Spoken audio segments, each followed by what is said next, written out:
Yeah, so did Hamilton just like read everything he get his hands on? Yes. That's how he self-educated. Yeah, he self-educated. He actually had a teacher on the island. I'm fuzzy on it because I haven't read it in so long. But he actually went to a Hebrew school on the island, so that was some of his early education on the island. Then he came here with the hopes of being a doctor. He applied to what would become Princeton, but asked to like accelerate his studies, and they said no. Right. That's what we reference in that opening song. Yeah. And Burr actually did go through Princeton in like 2 years when he was like 13 years old, but his dad was president of Princeton. So that's gonna be helpful. Again, in that. Malfoy, Yes. Harry Potter. But so he went to a school that would allow him to study faster because he also felt behind. He sort of like landed here behind. So he was like, I'm smart. Can I graduate faster, please? Yeah. Let me just get this over with. Yeah, that's crazy. Yeah, but the importance of education it was so key for him. Even during the war, he's reading books on monetary policy in the event that we win the war. Because one of the things he learned, and this was actually a song I cut from the show, there was a song called Valley Forge I cut where he just talks about how their money's worthless because the British money is worth something and America bucks aren't a thing because they're colonies. Yeah. And so the irony of them fighting for American independence while the British soldiers can afford supplies and food and lodging and the Americans can't. Right. Because their money's worthless. So it hurt me to cut that song for the simple reason that monetary policy is not an abstract thing for Hamilton. He almost died. They almost starved to death. There were untold American casualties that winter because they were starving and they were freezing. It wasn't because of fighting. No one was fighting. Right, they were just dying. Yeah, they were just in a field freezing to death. And so having money that's worth something is actually a life or death thing in his brain. Yeah. So when Jefferson is like, this pamphlet, this thing is who too long. Yeah, who cares about financial We just want to be policy? farmers. And so he's like, boring. you will care. You will care because it might mean that you make it or you don't. Yeah. Yeah, that's awesome. So to switch topics slightly, so, obviously you've been asked by lots of different members of the media and journalists about gender blind casting for Hamilton, and you've said that you'd be down, other than that it'd be difficult to change some of the vocal ranges on some of the songs, but conceptually you like the idea. Absolutely. And I think there's going to be so many Lady Hamiltons once this thing is in schools and in regional productions, and that's great. Like, again, I do theater because I fell in love with being in the school play in high school. Yeah. And I also remember the inherent unfairness. I remember directing West Side Story and girls trying out in a 9-to-1 ratio and being like, this sucks. Yeah. This sucks that like there's 2 great girl parts. And this show's a masterpiece and that's why I'm directing it, but like this sucks. Yeah. So, when Heights started getting released to school groups, and I started meeting people from all girls schools who were like, I was Usnavi, like girls being like, I was Usnavi. I'd be like, that's awesome.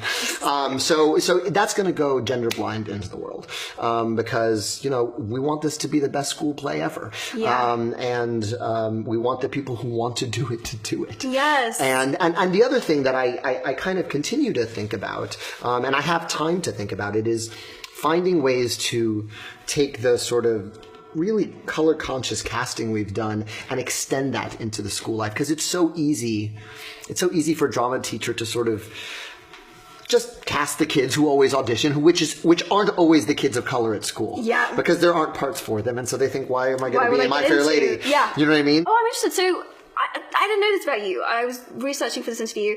You worked on West Side Story. Mm-hmm. You translated it into Spanish. Yeah, I translated The Sharks into Spanish.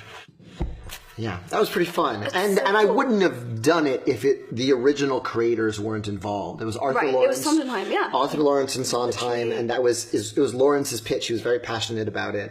And so it was fun, but it was interesting. Like it only worked so well in terms of audiences. I always think of West Side Story as kind of the best musical. Like it really is like it's the most perfect synthesis of music and lyric and dance all sort of coalescing. And so I thought audiences will just go with us because they know how I Feel Pretty goes in English. So what is it like if it's in Spanish? But there was a lot of pushback. Really? Yeah, and the producers actually put back a lot of the English that I had translated because it's one thing, you know, within the Heights we don't think twice about it to go back and forth between Spanish and English because it was built into it originally. But messing with a classic comes with its own sort of pitfalls. And so people really pushed back. There were people who really liked it, and there were people who were like, can you just sing I Feel Pretty? Like, I love I Feel Pretty. Yeah, so I sort of learned the lesson of like messing with a classic. Even though I had the blessing and was working with sort of the creators of the thing, it was an interesting experience. So you worked on West Side Story, you worked on In the Heights, which I absolutely loved that musical too. Yes, and you just wrote music for the new Star Wars. So you've worked on so many different kinds of things, and I'm interested when I look at those pieces that you've dabbled in as a theme, like masculinity and what that really means seems to connect a lot of the pieces. I guess you're right. Look at that. Oh, I love it. I'm telling Lin-Manuel something new about his work. That makes me super happy. So I'm interested, within different cultures, do you see, like, perceptions of masculinity and what being a man should be? Do you see it differently within different cultures? It's funny what they are. Like, I remember, you know, I was a vegetarian until I was about 13 years old. No way. Not for any political reasons. Right.